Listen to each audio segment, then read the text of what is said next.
It's the Michael Patrick Leahy Show, broadcasting live from downtown Nashville. Now, here's Michael Patrick Leahy. Good morning to the John Fredericks Radio Network.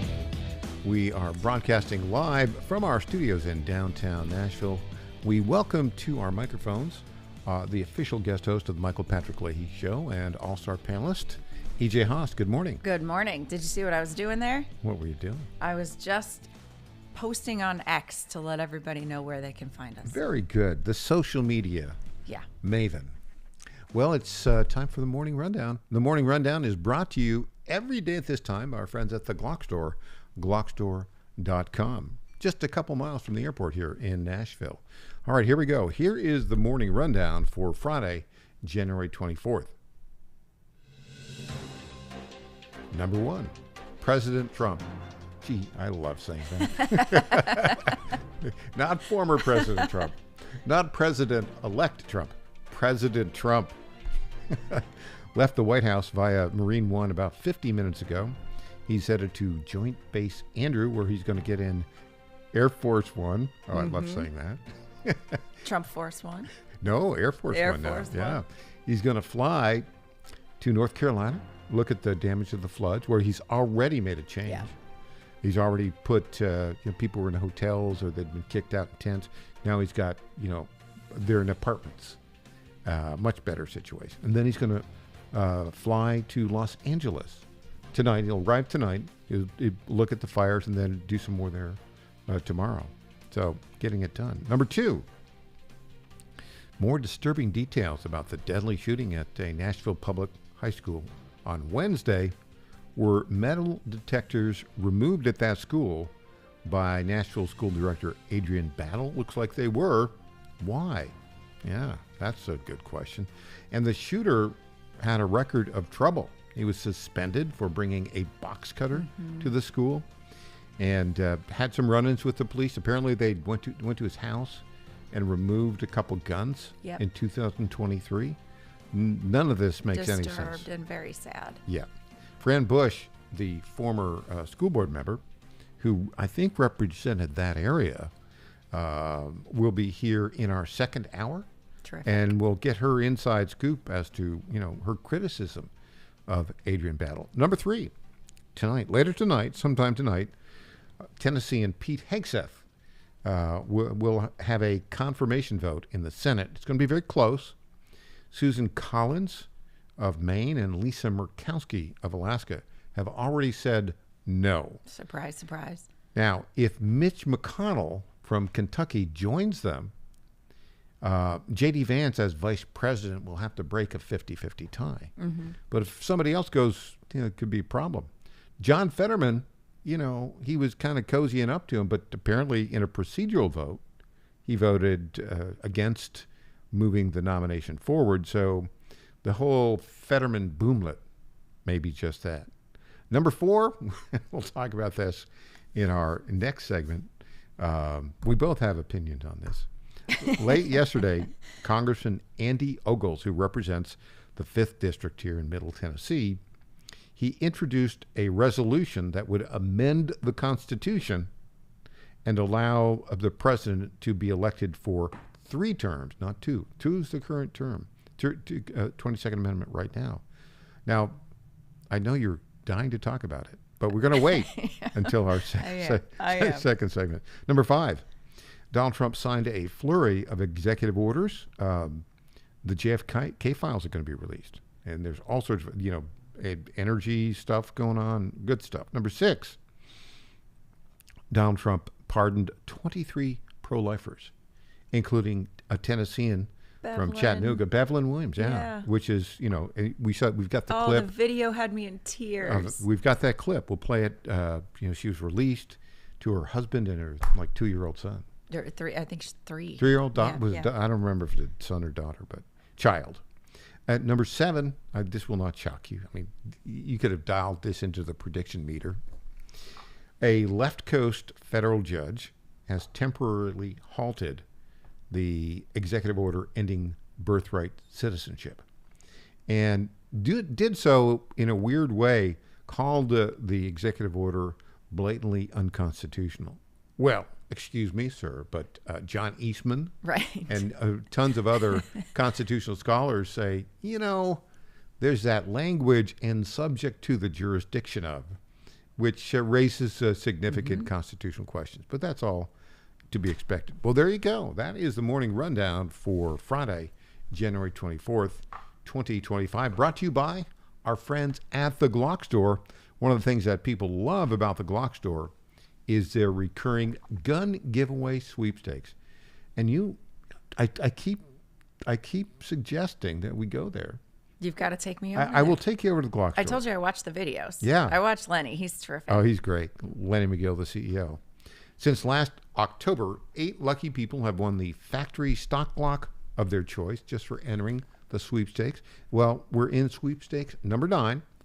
We call them the abominable sweepstakes. The entry period started last Wednesday, January 15th, and will end this coming Wednesday, January 29th at midnight.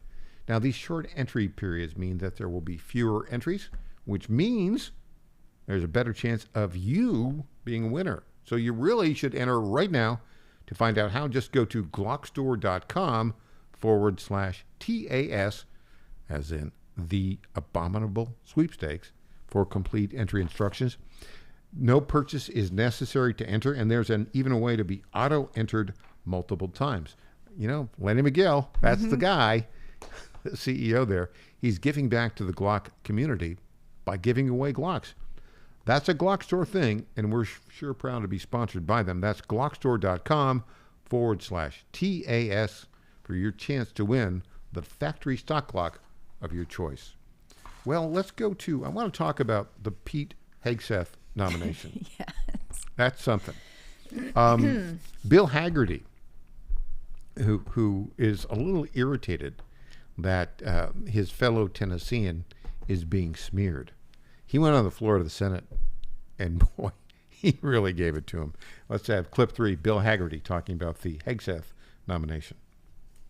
Despite Pete's qualifications, the mainstream media, desperate to derail President Trump and his nominees, has gone after Pete's character by airing false and unsubstantiated claims.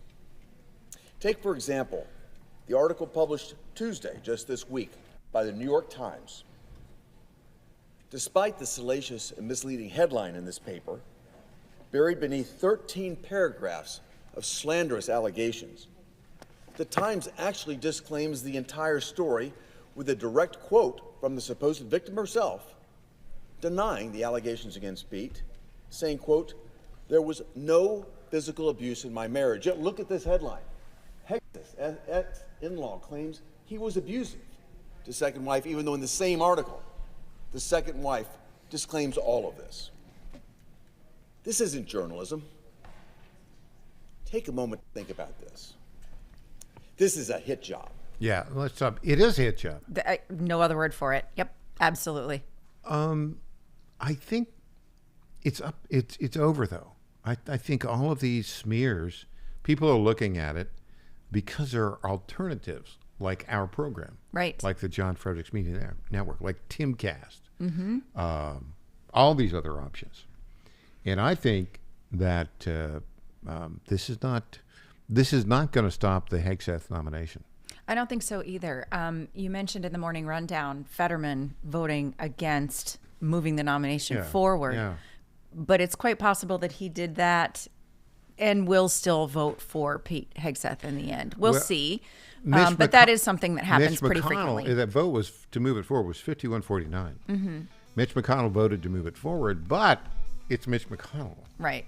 So not to be trusted. We don't know what he's going to do in the final vote. So it could be if all the Democrats vote against it and Mitch votes, it could be 50-50, and J.D. Vance as the vice president would have to break the tie. Either way, we get SecDef. Fetterman might surprise us, though, or he might not. We'll see. We'll see. When we come back, Andy Ogles and the Constitutional Amendment. He's our friend, but we're going to get into this one. Back after this.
Hey there, this is Lenny McGill, founder and CEO of The Glock Store. As a proud sponsor of this show, you may have heard Michael Patrick Leahy mention us a few times over the past 4 years. But today, it's me on the radio telling you how pleased we are to be associated with Michael Patrick Leahy and his dedication to the highest levels of professional journalism.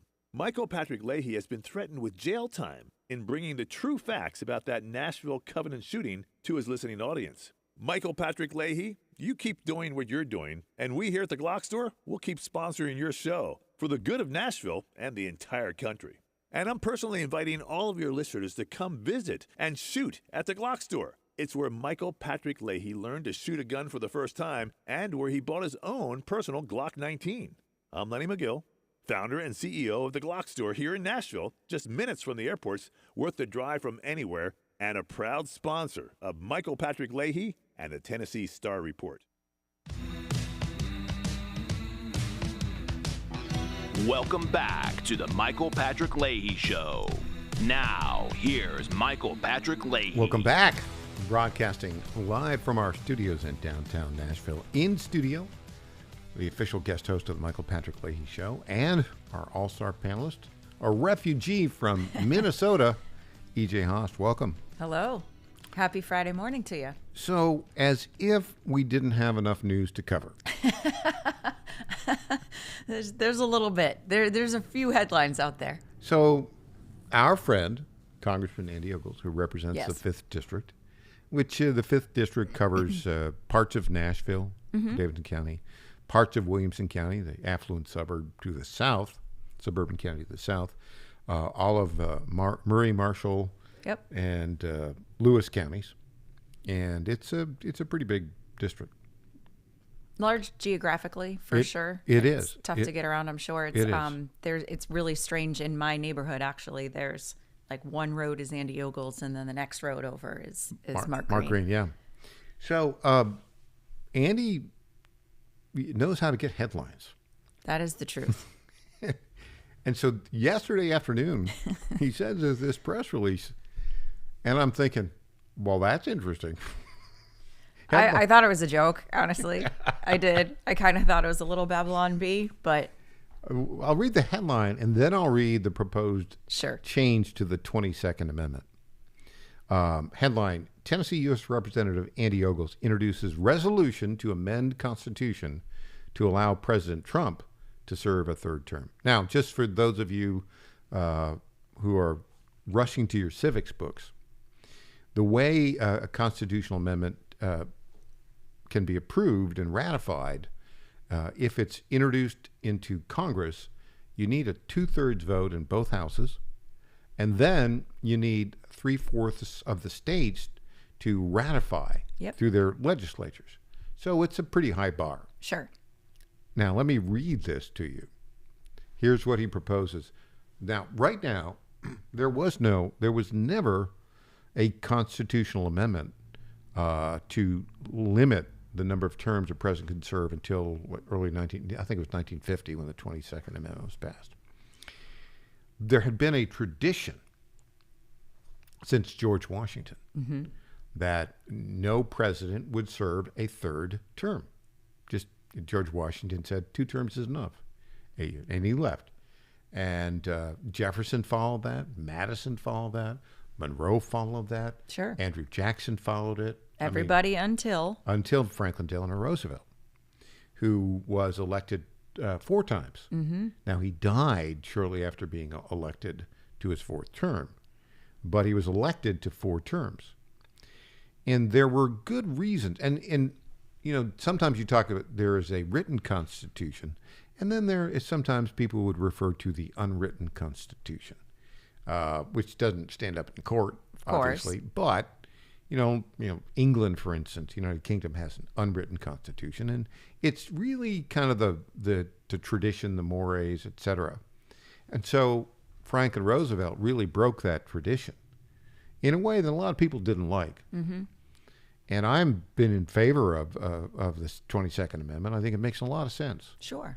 Now, this proposal was very carefully crafted. Let me read it. It's in its entirety. Okay.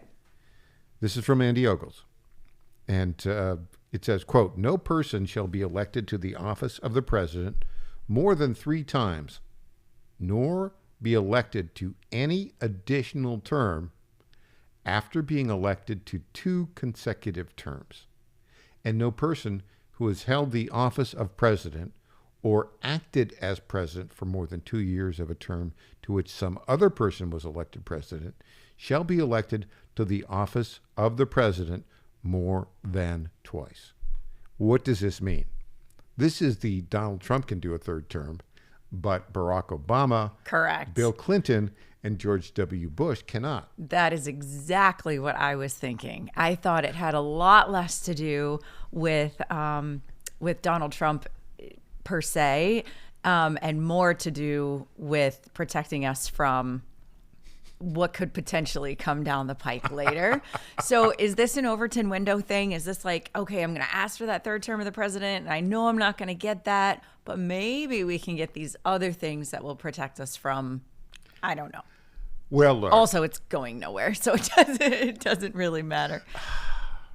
Okay, he's not going to get 2/3 votes. No, of course In not. fact, in either house, he's not going to get a 3rd in either house. Yeah. So it's going nowhere. But so the question is, why did Andy do this? Well, we'll get Andy on. We'll ask him. Let's ask him. I'm not going to. You don't want to speculate? I don't want to speculate. But listen, he really does know how to make headlines, doesn't he? I appreciate that about him, though. He's got a great demeanor. You know, he's pretty jovial in general. He's very likable as a person. So this certainly gets his name out there. It gets people talking about him, doesn't it? Do you know what he did? That Andy Ogles guy. Yeah, exactly. That Andy. So at one of the presidential balls, did you hear what happened? So there was this very long line for the coat check, and he was getting frustrated. There was only a couple of people working the coat check or something like that. And so, I mean, when I say long line, I mean could have been 100 or more people, you know, backed up down a hallway, and everybody's, you know, really anxious to get out. Can I guess what happened? He He got went up and behind. helped him. He did. He got behind the counter and started. Yep. That's helping very people Andy. That's yeah. very Andy. So that just shows you what kind of person he is. He probably didn't do that to make headlines, but there were certainly a lot of people talking about that. I think this 22nd Amendment thing, I think, has a lot more to do with headlines and chit chat than it does. A little birdie told me legitimately. that our story on this Yeah. made it to President Trump like within 10 minutes of goodness. publication. A little birdie great. told me that. That's fantastic. Now, what does the president reads this and he thinks, well, that Andy, he's on my side. Right. That's what he thinks. Yeah. Right. Yeah. I think that was the purpose. Sure. It was just like, hey, Mr. President, here I am over here, you know. I'm on your side now. Just so you know. As to the merits of the proposal, Sure. I completely think it's a bad proposal. Sure. I mean, would you agree with that? Of course. We're not changing amendments. But you know what else is interesting about this? It shows you what's required. Everybody's going to be talking about what's required for an amendment. And if we're thinking chess, not checkers, right? Yeah. Remember, one of the last things that former President Joe Biden did was say, stop, we have stop, the 28th Amendment. Stop. Did you say former President Joe Didn't Biden? that sound lovely? Oh, my goodness. Former President Joe Biden. Joe Biden, but he tried to put out there, and his administration, not him, of course. I always say the caveat, not him. He hasn't been doing anything. He hasn't done anything. But his people put a post out there on X and made a big deal, and on the WhiteHouse.gov and all the things, that the 28th Amendment has now been ratified, which of course is not true. We don't have an actual 28th Amendment. But if Andy Ogles can bring up that, hey, this one is just as ridiculous, perhaps we can kind of tamp down that conversation about the 28th Amendment. Yeah. The other thing about this is that perhaps might be the angle on it, because of course, going out the door of the Equal Rights Amendment, which has not been ratified, and which the National Archivist rightly pointed out, when Congress passed its resolution to pass it, it put a time limit. Now, not all times that Congress passes a resolution for an amendment do they put a time limit on it, but they put a time limit on this one. Sure did. And they didn't even come close Yep. to getting the 38 states they need. So, yeah, there's a little bit of kind of Trumpian negotiation going on here with Andy. Little gamesmanship and a little bringing attention to something ridiculous to make a point, and I appreciate that. I hope that's the angle. I don't think it's necessarily ridiculous, but it is something that I don't think the American people would support this. No, and it's not even on our radar. Was anybody asking for this? No. No, Trump himself has said, and Right. he would be 82. Yeah. No, he's said that he's not interested in a third He term. said he's not interested in a third term. And you have to be realistic about this. I mean, look at Biden. I mean, the decline of Biden. Now, I think he's like 81, 82 now, something like that, right? Human performance after 80 declines dramatically. Yeah, naturally declines for There are a number vast majority of people. There are a number. Now, Donald Trump is probably going to be really hitting it until he's 90. I His father lived to 90. His Yes. mother lived to 88. And I know, like, Bernie Marcus was really hitting it, the founder of Home Depot, until, like, he passed away at 93. But he was, like, on top of it. But there are some people that are never hitting it. I mean, there's some that lose it at 60. I'm Yeah. just saying. Well, I'm about to hit 70. I haven't lost it yet. Haven't lost it yet, sir. We'll be back with more after this.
My fellow Americans, I have to tell you about my good friends at D.T. McCall & Sons. They have furniture and appliances and a lot more. They've been family-owned in Middle Tennessee for over 100 years, and they're not going to rip you off. No hidden charges, no delivery charges, no charges for all of the crazy things. These are sick people at the lumber yards. These are very sick people. They charge you for cords and hoses and haul-off. They charge you for all of these things. They call them hidden charges. It's the type of surprise that you don't want to see. It's like an October surprise, but it's worse.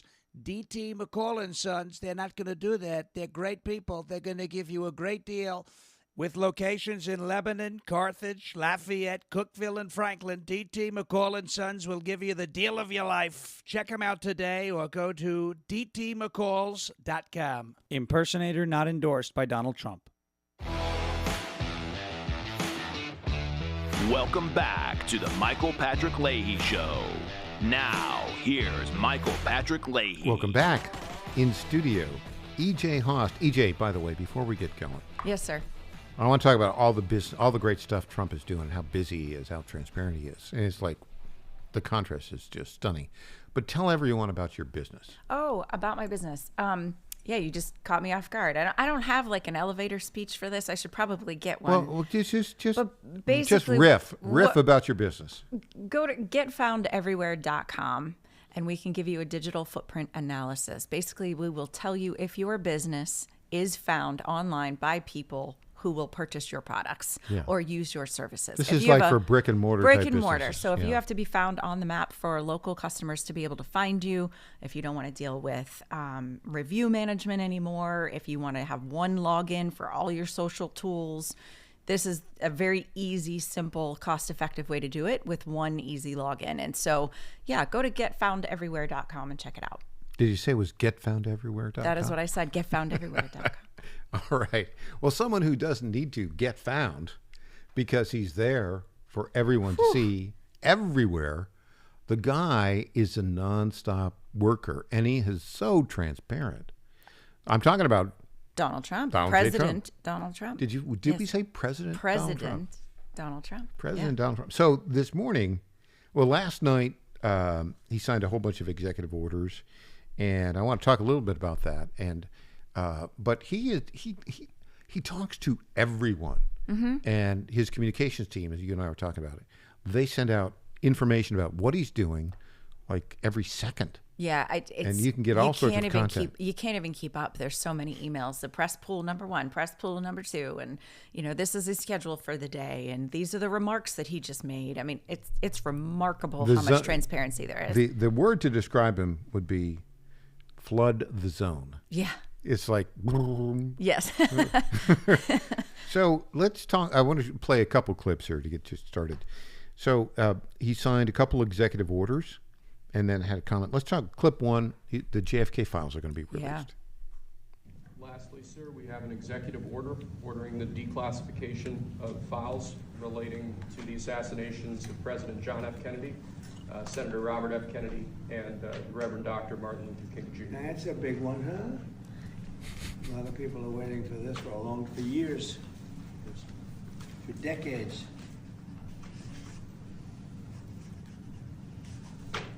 So he signed Everything will be revealed. transparent. Well, now wait Okay. to the end. He's got the pen. Give that to RFK Jr. Yes, sir. Give the pen he signed the executive order to release all documents for the assassination of his father and his uncle. Yes. Give that pen to Robert F. Kennedy Jr. Wasn't that just the nicest thing to do? Yeah. It really was. It was so kind, and to say it out loud, to say this is what and why I'm doing this right now. Yeah. Let's go to clip 2. Speaking of pardons, well-earned, deserved pardons for 23 pro-lifers who were, who were put in prison by the Biden administration for basically just showing up. But here we go. Clip 2, the pro-life pardons. We have a set of pardons for peaceful pro-life protesters who were prosecuted by the Biden administration for exercising their First Amendment rights. Do you know how many? I believe it's 23, sir. 23 people were prosecuted They should not have been prosecuted.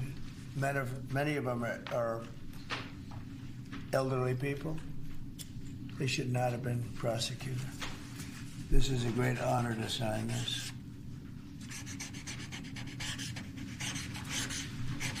You can hear him sign it. I mean, that's a heck of a Sharpie. Okay, yeah. Now, we were talking about, we'll play this a little bit later. We don't have time to play it in this hour. I'll play it probably in hour 3. But Bevelyn Williams, a mom with a 3-year-old, was, didn't engage in the activity they claimed, but they convicted her anyways.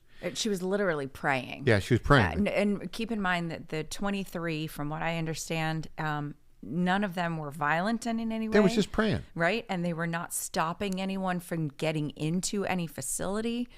They were literally there. And apparently that was I think I have to unacceptable. double check this, but I think many of them were doing this right here in Mount Juliet, Tennessee. There's a component of Mount Juliet, Tennessee. So, but just justice. Well done. Yeah. Now, back to and mercy. Yeah, mercy. Back to Trump being Trump. So, Trump understands that a lot of people that support him don't like each other. True. And he's okay with that.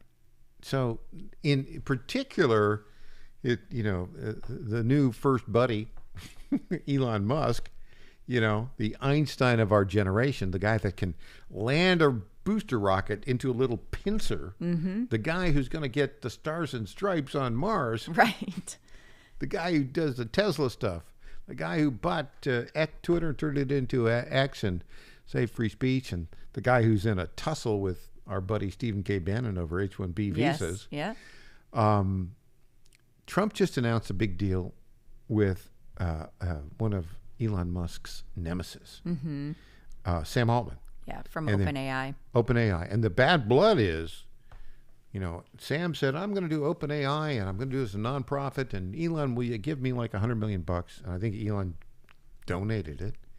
And then, seeing the dollar signs, Altman said, oh, maybe I'll take a little salary. Oh, no, it wasn't that. It was, maybe I'll turn this into a for-profit. Yep. And now that's a bit of a deal to take a nonprofit and flip it into a for-profit.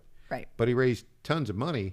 Anyways, and so Elon left and he started his own deal, and they hate each other. Yep. So somebody asked Trump about this. He has this big press conference with Sam Altman, Larry Ellison of Oracle. Right. Moving here to Nashville. They have offices in Nashville now. And then the SoftBank guy, Masha somebody, whose name I don't really know. So that was like, this happened so fast. When was that was like Wednesday night? Mm-hmm. Yeah, we're Friday morning. And so last night, somebody asked him about this. Well, your first buddy hates the guy, Sam Altman, that you had and featured in your press conference last night. What do you think about that? Here we go, clip 21. Does it bother you that Elon Musk criticized a deal that you made publicly, that he said that he tweeted that? No, it doesn't. He hates one of the people in the deal. Have you spoken to him since then? No. I've spoken to Elon, but I've spoken to all of them, actually. No, the people in the deal are very, very smart people. But Elon, one of the people he happens to hate, but I have certain hatreds of people, too. Just because you hate somebody doesn't mean you can't do a deal.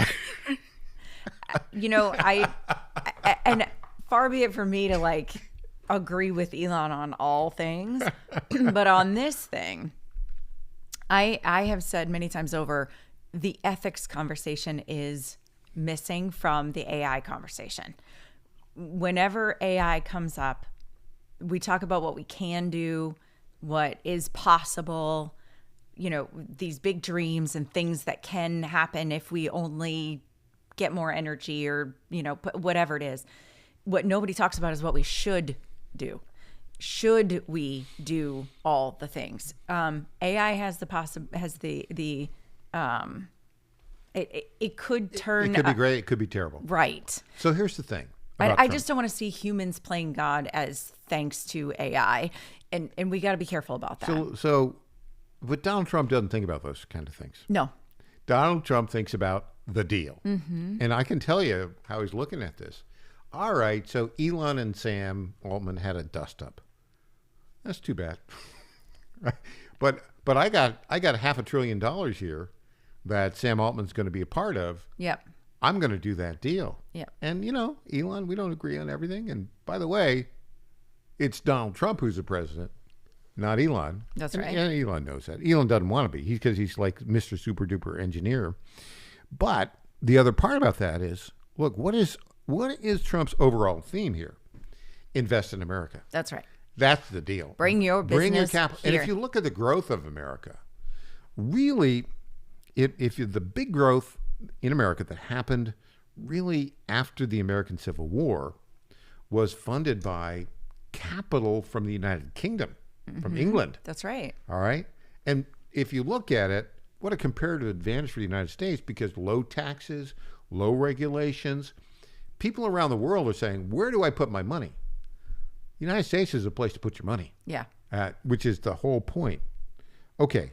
Trump made that point in a Skype call with all the globalists at World Economic Forum.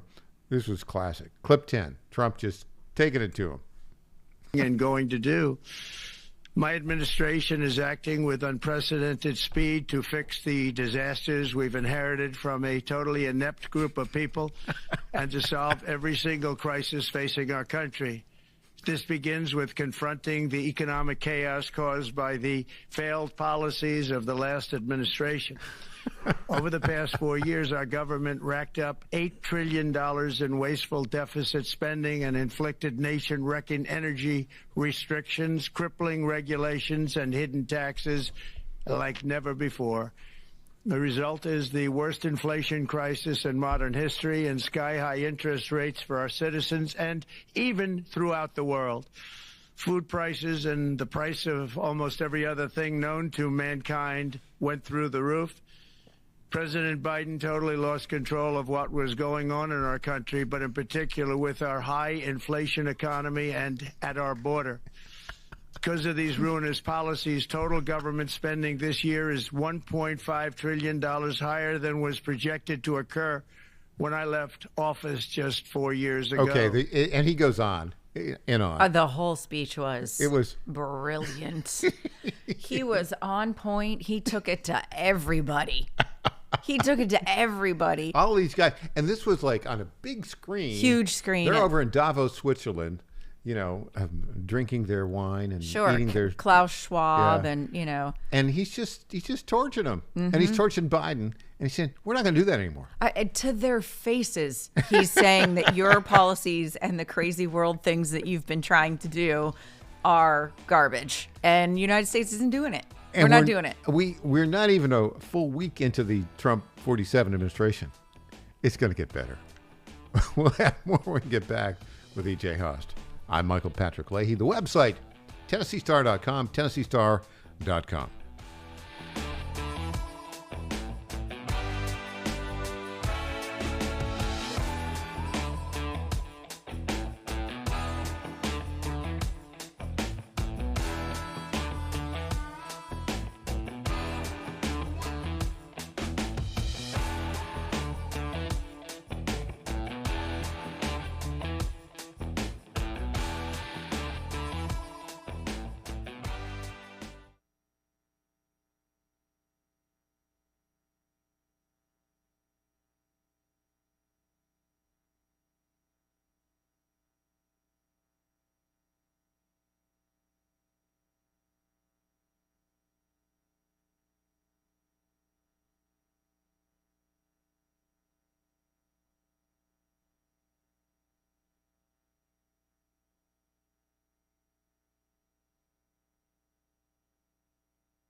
Hey, I'm Governor Bill Lee, and I want to talk to you about an important education bill in Tennessee. Everyone knows that education has the power to change the trajectory of a child's life forever.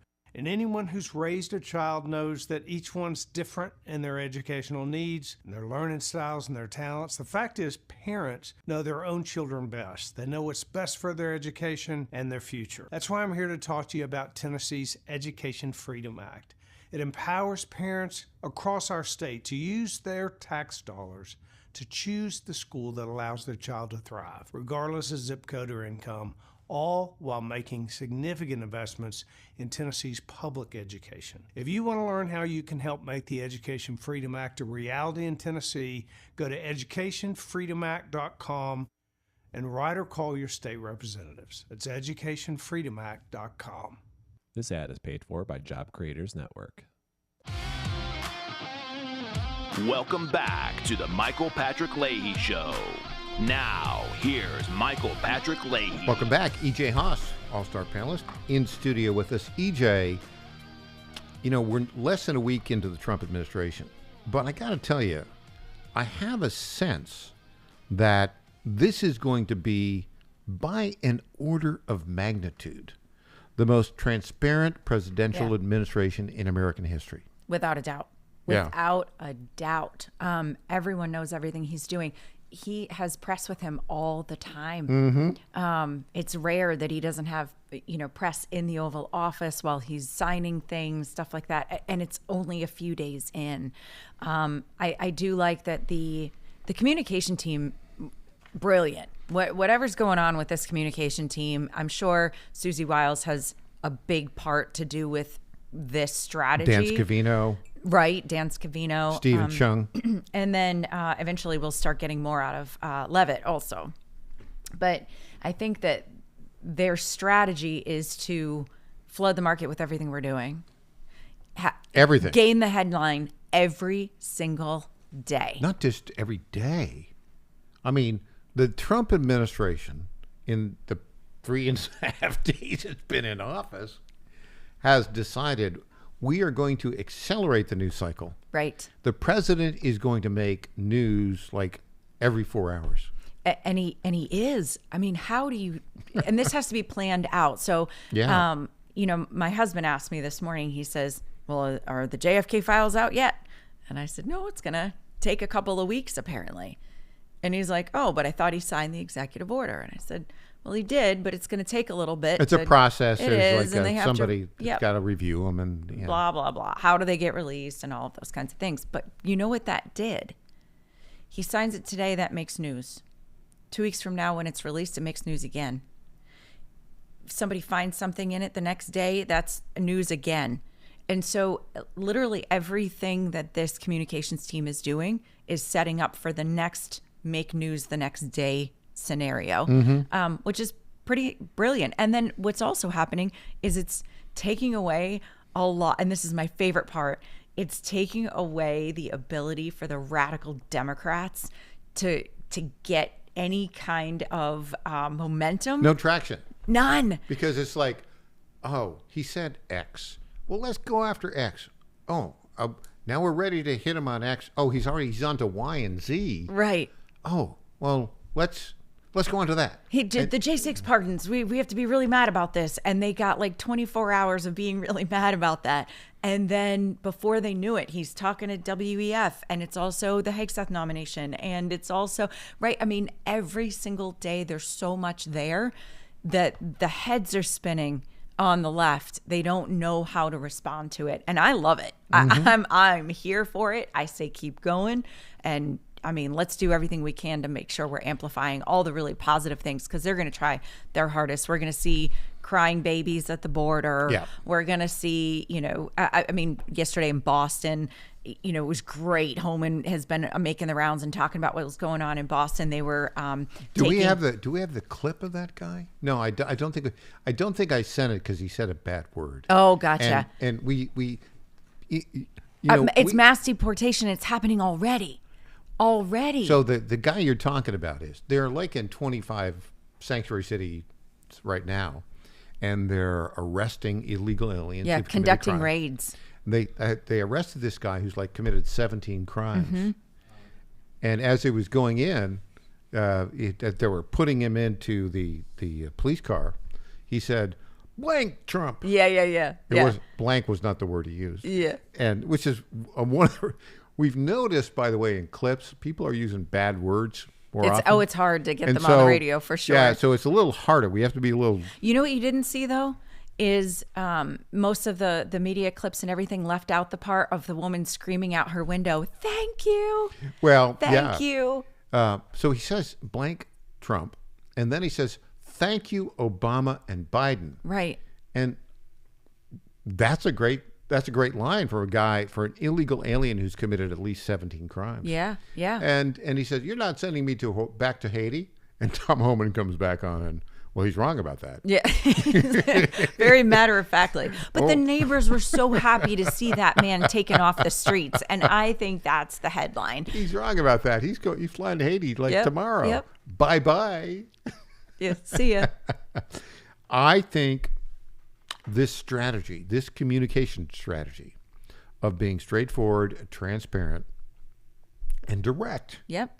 Not mean, but direct. I mean, and you see when, the gotcha journalists, try to get him questioned, and he'll say like, "Well, don't interrupt me." Don't interrupt me. Yeah. Which is like pretty powerful coming from the popularly elected president of the United States, Yeah. who has weathered a lot to get to that point. Yeah. And the journalists that are trying, they're doing, I keep saying this, they're stuck in 2018. Yes. Yep, exactly. I've said that too. It just, they haven't kind of graduated beyond the old style of everything, and we've moved on. Hey guys, this is like nonstop communication, 24/7, new great stuff all the time. P.S. We're going to Mars. All of that. You put all that together, and it's just like, it's too much fun. E.J. Haas, thanks so much for joining us today. We'll have more of the Michael Patrick Leahy Show in hour 2 right after the news. Back after this.